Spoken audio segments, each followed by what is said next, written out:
हरे कृष्णा, राधे राधे। हम सभी साधक परम पूज्य श्री भरत जी का जीवन चरित्र श्रवण कर रहे हैं। आज का प्रसंग है दोनों ओर प्रेम पलता है, श्री राम और श्री भरत। तात भरत तुम सब विधि साधु, राम चरण अनुराग अगाधु। हे स्वामी, आज मैंने अच्छा स्वप्न नहीं देखा। मैथिली ने प्रातः ही स्नान करके प्रभु श्री राम बैठे ही थे कि ये बात कह दी थी। मैंने आज अच्छा सपना नहीं देखा। श्री रघुनाथ जी के माथे में चिंता की रेखा स्पष्ट खिंच गई थी। मैंने देखा आर्यपुत्र कि जैसे इस चित्रकूट में भरत आए हैं और भरत ने ही आपकी तरह ही जटाएं बना ली हैं, बिल्कुल दुबले पतले हो गए हैं, वलकल पहने हुए हैं, मुख उतरा हुआ है, आपके चरणों में अपना सर पटक पटक कर रो रहे हैं। मैथिली की बातें सुनकर रघुनाथ जी के नेत्र सजल हो गए। प्रभु, मैंने आगे सपने में देखा अयोध्या का पूरा समाज उनके साथ था और माताएं भी थीं, पर सीता जी इतना बोलकर रुक गईं। पर क्या मैथिली? श्री रघुनाथ जी आगे जानना चाहते हैं। माताएं सफेद वस्त्रों में थीं, सुहाग के कोई चिन्ह नहीं थे। आर्य, मैंने उनको देखा तो मैं रो पड़ी, तभी मेरी नींद खुल गई थी। एक बूंद आंसू का गिरा रघुनाथ जी के नैनों से, उसे गंभीर होकर पोंछ दिया। फिर बोले, स्वप्न तो अशुभ है।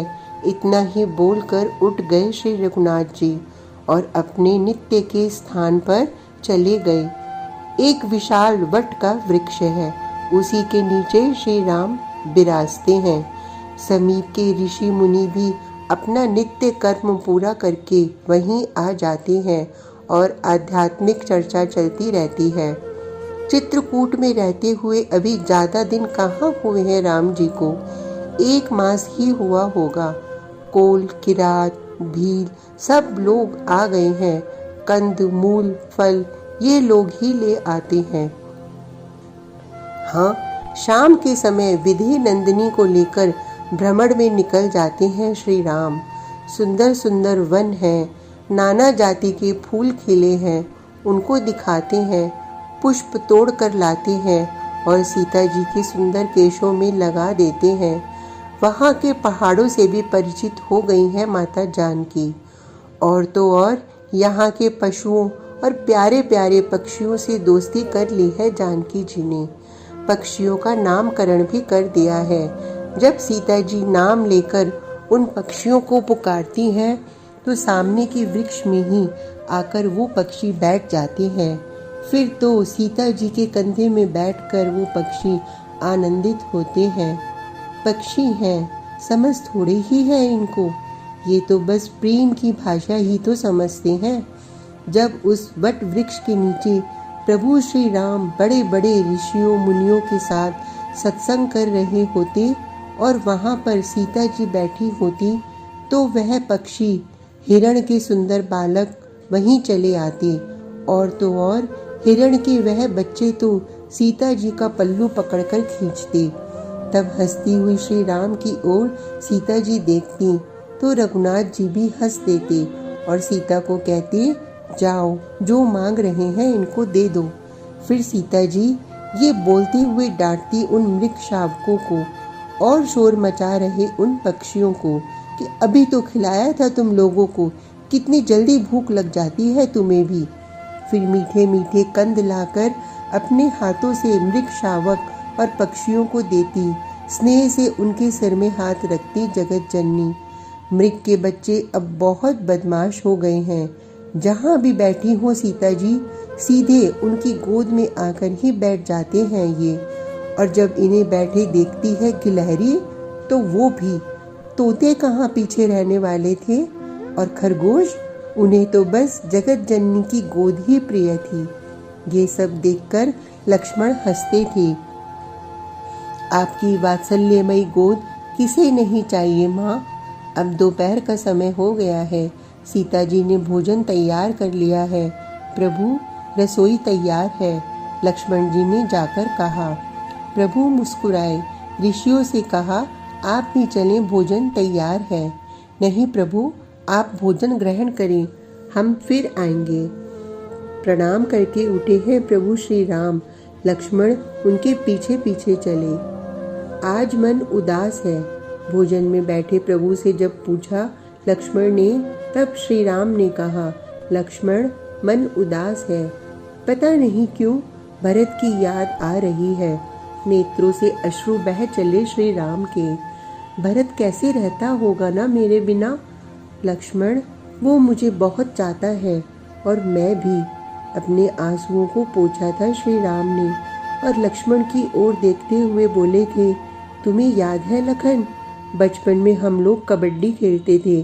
एक दिन कबड्डी खेल में मैं और तुम थे एक तरफ और दूसरी ओर भरत और शत्रुघ्न थे। हाँ याद है, आप भरत भैया को जिता देते थे और स्वयं हार जाते थे, मुझे सब याद है। मंद मुस्कुराते हुए लक्ष्मण ने कहा। श्री राम के शब्द मौन हो गए थे। भरत इतना ही बोल पाए। फिर क्या हुआ उस खेल में? सीता जी ने लक्ष्मण जी से ही पूछ लिया। भाभी माँ, ये प्रभु गए उस तरफ कबड्डी कबड्डी बोलते हुए और बस इनके चरण पकड़ लिए थे तुरंत भरत भैया ने। मैं चिल्लाया, आइए भैया आइए, भरत भैया से अपने चरण छुड़ाकर आइए। ये आए नहीं क्या? सीता जी ने पूछा। ये तो वहीं खड़े हो गए, अपने चरणों को छुड़ाने का प्रयास भी नहीं किया। बाद में बोले थे, भाभी माँ, भरत ने मेरे पांव पकड़ लिए थे, कैसे छुड़ाता? अरे एक साधारण जीव भी मेरे चरणों को पकड़ता है तो मैं उसे नहीं छोड़ता। फिर ये तो भरत है लक्ष्मण। सीता जी हंसी, लक्ष्मण जी भी हंसे। पर भरत भरत भरत कहते हुए श्री राम जी के नेत्रों ने आंसू बहाना शुरू कर दिया था। भोजन को प्रणाम करके श्री राम उठ गए, लक्ष्मण जी भी उठ गए, सीता जी भी साथ साथ में बाहर आ गईं। आज पता नहीं क्यों भरत बहुत याद आ रहा है। श्री राम ने फिर अपने आंसुओं को पोंछा। तभी पक्षियों का झुंड उड़ता हुआ आया, हिरणों का झुंड दौड़ता हुआ आया। समस्त कोल किरात भील सब दौड़े दौड़े आए और सब घबराए हुए थे। क्या हुआ, आप लोग घबरा क्यों रहे हैं? अयोध्या से चलकर चित्रकूट भरत की सेना पहुंच गई है और साथ में भरत भी है। लक्ष्मण कुछ सोच में पड़ गए, फिर चिंता की रेखाएं खिंच गईं, फिर क्रोध से चेहरा तमतमा गया लक्ष्मण का। भरत का चरित्र विलक्षण है, इसे तो कोई प्रेमी हृदय ही समझ सकता है, और तो क्या कहें, लक्ष्मण तक नहीं समझ सके भरत को। पर भरत को केवल राम समझता है, पर पूर्ण वो भी नहीं समझते। आज का प्रसंग इतना ही। कल तक के लिए हरे कृष्णा, राधे राधे।